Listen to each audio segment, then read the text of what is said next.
every action has equal and opposite reaction. देखा? Hello बच्चों, हाय hi everyone. तो भाई आज की क्लास का टॉपिक है हमारा न्यूटन लॉज ऑफ मोशन। तीनों न्यूटन लॉज आज की क्लास में करने वाले हैं, साथ साथ में इनर्शिया समझने वाले हैं। चलो स्टार्ट करते हैं। चलो ज्यादा तेज हो गया ना, ठीक है स्टार्ट करते हैं। तो भाई पहली क्लास है आज जिसकी न्यूटन लॉज ऑफ मोशन की इनर्शिया बता देता है क्या होता है। जब से कोरोना गया तुमने देखा है ना, कुछ लोगों की आदत बन गई, स्कूल की छुट्टियां हो गई थी है ना, तो आदत क्या बन गई थी, रात को लेट सोने की है ना। बहुत लोगों की मम्मी बोलती थी सो जा, जल्दी सो जा, सुबह उठ के जल्दी पढ़ो, सुबह को पढ़ना अच्छा रहता है ना। लेकिन हमें लगता है कि नहीं मम्मी, हम अलग अलग बहाने देते हैं कि मम्मी रात को ना ज़्यादा शांति होती है तो पता फोकस ज़्यादा होता है। सच्चाई कुछ और है। उस बीच कुछ बच्चों को आदत पड़ गई टिका टोका रील वील पता नहीं ये सब की आदत पड़ गई, तो उससे तुम्हारा फोकस तो धीरे धीरे खत्म हो गया। बहुत बच्चों को खत्म हो चुका है। तुमने एक चीज़ फील भी की होगी, जब मैं ये बातें बोल रहा हूँ ना, इतनी देर में कोई बच्चा खो चुका होगा किसी अलग दुनिया में। हाँ होता है, तुमसे कोई सामने टीचर पढ़ा रहा है या फिर कोई बात बोल रहा है तो तुम थोड़ी देर में पता कहीं और खो जाते हो, क्योंकि तुम्हारा फोकस का टाइम बहुत कम हो चुका है। वो इसी वजह से कि छोटी छोटी वीडियो जब देखते हैं ना, 30-30 सेकंड की रील वील देखते तो उससे हो जाता है। उस सुधार हो सकते हो। चलो तो इनर्शिया क्या है? इनर्शिया एक प्रॉपर्टी है। किसकी प्रॉपर्टी है? किसी भी ऑब्जेक्ट की, किसी भी ऑब्जेक्ट की है ना। मान लो ये पेन है, इसके पास भी इनर्शिया है, ये है इसके पास भी इनर्शिया है, ये मोबाइल है इसके पास भी इनर्शिया, मैं हूं मेरे पास भी, सबके पास इनर्शिया है। इनर्शिया एक प्रॉपर्टी है। जैसे मास भी एक प्रॉपर्टी होती है, पता ना हमारे अंदर जो मास है मैटर वो एक प्रॉपर्टी, मोमेंटम एक प्रॉपर्टी। पढ़ेंगे सारी चीज बताएंगे धीरे धीरे। अब देखो इनर्शिया की वजह से क्या हुआ, जैसे ही हटाया बाकी चीजें नीचे गिर गई, इनर्शिया था उनका। ठीक है, सेम एग्जांपल देखो, पेपर को तुमने मोशन दे दिया ना, लेकिन वहीं कॉइन रेस्ट में रहना चाहता था, वो नीचे गिर गया। बॉल को देखो, जितनी फोर्स नीचे लगाई सरफेस ने उतनी ऊपर लगा दी। बॉल देखिए बहुत बढ़िया बात है, ठीक है। जिन्होंने देखी वाली क्लास ध्यान से देखो। तो inertia is a property of N object that resist मतलब रोकती है, जो रोकती है चेंजेस इन इट्स मोशन, अपने उसके मोशन को चेंज होने से। मतलब मान लो एक ऑब्जेक्ट तुमने यहां रखा है ना, ये जिंदगी भर यही रखा रहना चाहता है, कभी नहीं लगाया से, जब तक तुम इसके ऊपर कोई एक्सटर्नल फोर्स ना लगा दो। ठीक है। An object at rest tendency to stay at rest. अगर वो रेस्ट पे, वो तो रेस्ट पे रहना चाहता है। अगर वो मोशन में है, मान लो वो आगे चल चुका है मोशन में, उसके पास वेलोसिटी, वो हमेशा इस मोशन में रहना चाहता है। रियलिटी है वो रुकता क्यों है? ये ऑब्जेक्ट मान लो चलते चलते फाइनली रुकेगा, ये बताओ। फ्रिक्शन रोक देती है या तो इसे, या फिर हवा का रेजिस्टेंस, एयर रेजिस्टेंस रोक देती है। सोचो ये दोनों फोर्स ना हो, कोई एक्सटर्नल फोर्स ना हो, तो क्या ये ऑब्जेक्ट कभी रुक सकता है? जब रोड खत्म होगी तभी रुकेगा, कभी नहीं रुक सकता है ना। तो इनर्शिया क्या, वो प्रॉपर्टी है जो उस बॉडी की, जैसे इस बॉडी की प्रॉपर्टी है जो इसे नहीं चाहती चलना, आगे नहीं चाहती चलना। आगे चलाओगे तो जबरदस्ती जाएगी। जैसे मान लो रात को तुम्हें जबरदस्ती मम्मी को सुलाना पड़ता था तो थ्रेट देती थी मम्मी, गुस्सा करती थी है ना। मम्मी बोलती थी कल तुझे नहीं मिलेगी, साइकिल नहीं मिलेगी, इस बार वीडियो गेम कैंसिल, जल्दी सोने स्टार्ट कर। ठीक है। फिर जब तुम सुबह को उठते हो तो तुमसे उठा नहीं जाता, फिर मम्मी को जबरदस्ती उठाना पड़ता है। तो एक्सटर्नल फोर्स वही है। तो इस चीज के बारे में हमारे गैलीलियो साहब हैं, उन्होंने बहुत पहले बता दिया था। इसीलिए जो न्यूटन साहब का फर्स्ट लॉ तुम पढ़ते हो, न्यूटन सर का जो फर्स्ट लॉ है, न्यूटन फर्स्ट लॉ है ना, इस लॉ का एक नाम और रखा गया। This law is also called Galileo's law of inertia. ये बात याद रखना, this law is also called Galileo law of inertia. Inertia बात समझ में आई? क्या होती है इनर्शिया? डेफिनेशन लिखी हुई है, समझ में आ गई। न्यूटन फर्स्ट लॉ क्या है? सेम जो तुमने अभी इनर्शिया पढ़ा ना भैया। If an object is in rest, will remain in rest. If an object is in motion, will remain in motion.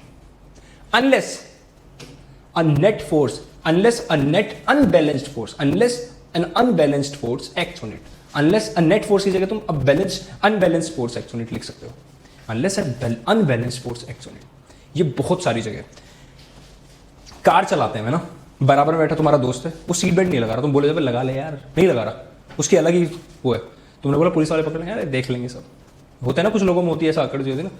तुमने अचानक तेजी से ब्रेक, आगे मान लो कोई जानवर आ गया, कुत्ता आ गया, गाय, कुछ भी आ गया ना, तो तुम भी ब्रेक लगाओगे ना, बचना चाहिए ना, किसी को क्यों चोट पहुंचानी। तुम अचानक से ब्रेक लगाओगे, उसके साथ क्या होगा? सोचो क्या होगा उसके साथ। भड़म हो सकता, अगर बहुत तेज स्पीड पर कार हो सकता है वो शीशे में से निकल जाए, ये भी पॉसिबल है। ठीक है, ये भी पॉसिबल है। तुमने देखा होगा कुछ लोग ना चलती चलती बस में से उतर जाते हैं, और जब वो उतरते हैं ना वो आगे की तरफ चलते हुए उतरते हैं। देखिए पहली बात तो ये गलती है, चलती बस में से उतरना क्यों? 1 मिनट बचा भी लोगे, जिंदगी बच जाएगी कम से कम, है ना। तो ये बात ध्यान रखना। कुछ लोग जो तेज गाड़ी चलाते हैं, ये आगे के लिए सीख है तुम्हारी, है ना। ये क्या होता है ना, हार्मोनल रश होता है ना हमारी बॉडी में, तो हमारा मन करता है कुछ ऐसे काम करने का, एडवेंचरस हूं मैं तो मुझे एडवेंचर करनी है ना। तो ये ध्यान रखना, ठीक है। चलो देखो जरा ध्यान से। अगर कोई ऑब्जेक्ट मोशन में तो वो मोशन में रहेगा। जैसे कि मान लो एक सिंपल सा एग्जांपल है, 2-3 एग्जांपल हम यहाँ पे देखेंगे भी। जैसे अगर मान लो तुम एक कप लो, उस कप के ऊपर एक कार्ड रखो, कार्ड को ऐसा मारो, उसके ऊपर कॉइन रखना, कॉइन नीचे गिर जाएगा, अभी दिखा भी देंगे ना। इसी तरह तुम्हारी ब्लैंकेट होती है, ब्लैंकेट को ऐसे झाड़ो, उसमें से धूल के पार्टिकल्स गिरते हैं नीचे, क्योंकि वो रेस्ट में थे और वो रेस्ट में रहना चाहते थे। ब्लैंकेट को तुमने मोशन में ला दिया तो वहीं के वहीं नीचे गिर जाते हैं। समझ रहे हो? ठीक है। कोई ऑब्जेक्ट मोशन में, तुम जबरदस्ती रोकोगे तो फोर्स लगानी पड़ेगी, कोई अनबैलेंस फोर्स। ठीक, यही है तुम्हारा न्यूटन फर्स्ट लॉ। देख लो, ये देखो यहाँ पे जैसे ही आदमी गया ये नीचे पहुंचे, देखो ये देखो थोड़ी देर बाद गए, थोड़ी देर के लिए वहीं थे, ये नहीं गए, समझ रहे हो? अब इसे ऑब्जर्व करो, इस अंडे को रोकते देखो तुरंत रुक गया ना।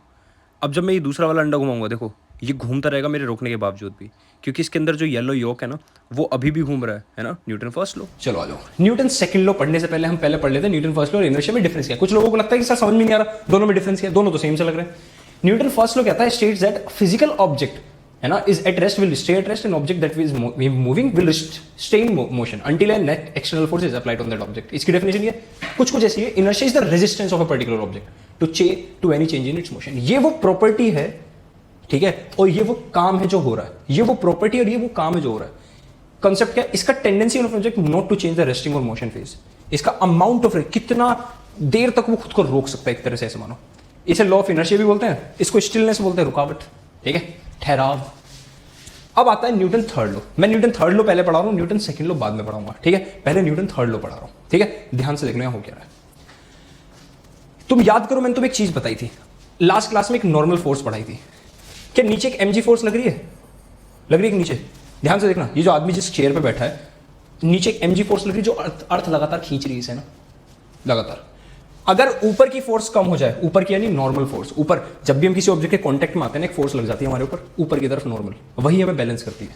अगर ये फोर्स कम हो, ये फोर्स ज्यादा हो जाए, तो कुर्सी टूट के नीचे चली जाएगी, देखो गिरी नीचे, ठीक है। खैर इस बात को छोड़ो, न्यूटन थर्ड लॉ का मेन लेना देना यहां से। इस आदमी ने जैसी बॉल आगे फेंकी, बॉल ने जब इसने बॉल को आगे फेंकी, इसने कुछ फोर्स लगाई, तो बॉल ने इसके ऊपर पीछे फोर्स लगाई, देखो ये पीछे गया, देखो ध्यान से। इसी तरह कोई आदमी जब स्विमिंग करता है, स्विमिंग, तो पानी को पीछे धकेलता है, पानी को पीछे धकेलता है, क्या पानी उसे आगे धकेलता है? एक और एक नाव है, यहाँ पे नाव, यहाँ पे पानी है, ये जो कभी तुम रिवर राफ्टिंग करने जाओगे ना तब देखना ये आदमी अगर आगे कूद जाए, अगर ये आदमी आगे कूद जाए, कूदेगा कैसे? जब भी तुम कूदते हो, क्या तुम जो नीचे जमीन है उसे पीछे धकेलते हो, ऐसे धकेलते हो, तुम्हें आगे कूदने के लिए क्या करना पड़ता है? इस जमीन को पीछे धकेलना पड़ रहा है। क्या ये इस बोट को पीछे की तरफ धकेलेगा, पुश करेगा? क्या इस बोट को पीछे की तरफ पुश करेगा? क्या इस बोट को ये बंदा पीछे की तरफ पुश करेगा? इसको बोलते हैं एक्शन। क्या बोलते हैं इसको? एक्शन। मतलब जो तुमने फोर्स लगाई, जैसे इसने बोट को पीछे धकेला, बोट इसे आगे की तरफ धकेल देगी, इसको बोलते हैं बेटा रिएक्शन। तो न्यूटन थर्ड लॉ है क्या? लिख लो, every action has equal and opposite reaction. क्या? Every action has equal and opposite reaction, equal and opposite reaction. इसमें बहुत सारे क्वेश्चन आते हैं बच्चों के, सबसे इंपॉर्टेंट लॉ है every action is equal and opposite reaction. एक स्टार लगा के पॉइंट लिखो, action and reaction must act on different bodies. ये बहुत इंपॉर्टेंट है, डिफरेंट बॉडीज, ये याद रखना। इसमें बच्चे गलत करते हैं, बहुत ज्यादा गलत करते हैं बच्चे ना। एक एग्जांपल दे देता हूं, मान लो एक ब्लॉक रखा है, मैंने 10 न्यूटन फोर्स इधर लगा दी और 10 न्यूटन इधर लगा दी, क्या ये एक्शन रिएक्शन है? क्या ये एक्शन रिएक्शन है? दोनों सेम ही बॉडीज पे नहीं लग रहे। यहां सेकंड पॉइंट क्या, action and reaction must be act on different bodies. यहां पे देखो एक्शन बोट पे लग रहा है और रिएक्शन आदमी पे लग रहा है। यहां न्यूटन थर्ड लॉ फॉलो किया जा रहा है। बहुत सारे एग्जांपल है, स्विमिंग करने का एग्जांपल है, ठीक है। रॉकेट लॉन्चर होते हैं ना, रॉकेट जब ऊपर आसमान में जाते हैं, नीचे धुआं छोड़ते हैं, धुआं उन्हें ऊपर धकेलता है, ये एग्जांपल है। न्यूटन थर्ड लॉ के हर जगह एग्जांपल मिलेंगे, स्विमिंग करने से लेके घोड़े तक दौड़ने तक हर जगह मिलेंगे। अब यहाँ ध्यान से देखो, पीछे की तरफ चप्पू चला रहे हैं, बोट आगे जा रही है। ये हमारे एक स्टूडेंट ने एक एग्जांपल दिया, देखो इसने बैलून को इस तरह से टांगा, बैलून ना हवा पीछे की तरफ छोड़ रहा है, देखो, और आगे की तरफ भाग के जा रहा है। तो यहाँ सिंपल क्या हुआ, हवा पीछे, बैलून आगे। न्यूटन थर्ड लॉ के एग्जांपल ये देख लो, यहाँ पे इंपॉर्टेंट, ध्यान से देख लो भाई, ये सबसे इंपॉर्टेंट है, तो क्लियर ही दिख रहा होगा, ठीक। डेफिनेशन भी लिखवा दी तो मैं दोनों देख लो, ठीक है। तो if the chair would not have exerted a force, chair को भी एक ऊपर फोर्स लगानी पड़ेगी। इंसान ने चेयर के ऊपर एक फोर्स लगाई। अच्छा, इसमें यहाँ पे mg को भी छोड़ दो, mg को भूल जाओ। सोचो जैसे ही आदमी बैठा चेयर पे, इस आदमी ने एक फोर्स लगाई चेयर के ऊपर, तो चेयर भी एक इसके ऊपर फोर्स लगाएगी, ठीक है, चेयर भी इसके ऊपर एक फोर्स लगाएगी, ठीक है। यहाँ पे वही लिखा है, यहाँ पे देख लो। चलो आगे चलते हैं, सेकंड लॉ पे आ जाओ भाई, सेकंड लॉ। अरे ये क्या हुआ, ये आदमी भागता हुआ आया, इस आदमी के पास था मास। क्या था इसके पास? मास। भागता हुआ है तो इसके पास वेलोसिटी भी थी, m/v। तो यही कहलाता है मोमेंटम। इसको p से डिनोट करते हैं, ये क्या कहलाता है? मोमेंटम। क्या कहलाता है बेटा? Momentum. Momentum is defined as the product of, momentum को कैसे डिफाइन करते हैं? It is defined as the product of mass and velocity. बस कुछ नहीं है। बहुत बच्चे सोचते हैं सर मोमेंटम समझाओ, तो है क्या? कुछ नहीं है।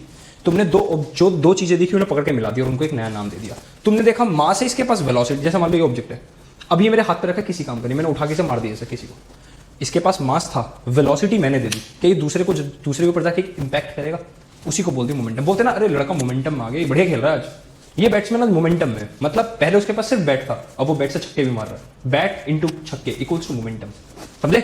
चलो देख लो जरा, न्यूटन सेकंड लॉ पे आते हैं। क्या है न्यूटन सेकंड लॉ? क्या कहता है भैया? न्यूटन सेकंड लॉ कहता है रेट ऑफ चेंज, CHANG से change, rate of change in momentum is directly proportional, proportional to the force applied, इसको मैथमेटिकली कैसे लिखेंगे? Force is proportional to rate of change, rate मतलब टाइम से divide, change को symbol ये है, ये चेंज का सिंबल है, डेल्टा ट्राइंगल सा चेंज का सिंबल है, rate of change in momentum, क्या मोमेंटम को पीछे डिनोट करता है। जैसे तुम यहां से प्रोपोर्शनल का साइन हटाओगे ना, कांस्टेंट आता है, एक कांस्टेंट, जब भी तुम प्रोपोर्शनल करते हो एक हमेशा कांस्टेंट आता है, उस कांस्टेंट की वैल्यू यहां पर जब एक्सपेरिमेंटली लैब में एक्सपेरिमेंट करके फाइंड की गई तो वो 1 आई। जब 1 की मल्टीप्लाई तुम इसमें करो, कुछ लिखने की जरूरत नहीं है, तो डायरेक्ट फॉर्मूला ये लिखा गया। अब इस फॉर्मूले से पढ़ते हैं बहुत काम की चीजें। एक कराटे प्लेयर है, ठीक है, उसने अपना हाथ देखा, उसके हाथ में मास था, हाथ को ऊपर से ऐसा लाया, बहुत तेज वेलोसिटी हुई, जब नीचे ला रहा, बहुत तेज वेलोसिटी, देख रहे हो, बहुत तेज वेलोसिटी से, जब उस हाथ की बहुत तेज वेलोसिटी थी, नीचे वो रखी होती ना, पत्थर रखे होते हैं, जैसे उन पत्थर पर उसका हाथ रखा, उसके हाथ की वेलोसिटी 0 हो गई, है ना। उसके हाथ के पास बहुत ज्यादा मोमेंटम था, एकदम से 0 हो गया। क्या मोमेंटम चेंज हुआ और उसमें टाइम बहुत कम लगा? मोमेंटम बहुत ज्यादा था, एकदम से 0 हो गया। एकदम का मतलब टाइम बहुत कम, अगर टाइम कम तो क्या फोर्स ज्यादा। इसीलिए जब क्रिकेट खेलते हैं, या फिर मान लो तुम्हारे पापा ने तुम्हें चांटा मारा, फड़ाक, अच्छा इतनी तेज नहीं मारते, पापा है ना, हाँ अच्छे इंसान है, पापा ने चांटा मारा, ऐसे तो नहीं मारा, ऐसे तो तुम देखो पुलिस वाले मारते हैं, मूवी में देखा होगा, मुजरिम होगा ना, वो नहीं, ऐसे चांटा मारा तो तुम अपने गाल को ऐसे करते हो, जैसे लगा ऐसे करते हो। तुम्हारे हाथ पे जैसी गाल, मतलब तुम्हारे गाल पे जैसी हाथ लगा, अगर तुमने ऐसे रखा, तो कुछ बच्चे होते हैं ना, तुमने स्कूल में देखे उन्हें टीचर डंडे मारते रहते हैं, दांत बीच के मारते रहो, झेल जाऊंगा सब, है ना। एक कुछ बच्चा हाथ को नीचे करते, तुम देखो, हाँ हाथ नीचे करते, देखें वो हाथ जब नीचे करते हैं होता क्या है, जैसी टीचर ने डंडा मारा तो वो हाथ को जब नीचे करते तो डंडे की स्पीड धीरे धीरे 0 होती है। या फिर जब क्रिकेटर फील्डर कैच करता है बॉल को, तो बॉल को ऐसे कैच करता है, हाथ को नीचे लाता है, हाथ को नीचे लाता है धीरे धीरे, वो बॉल की स्पीड को धीरे धीरे 0 करता है।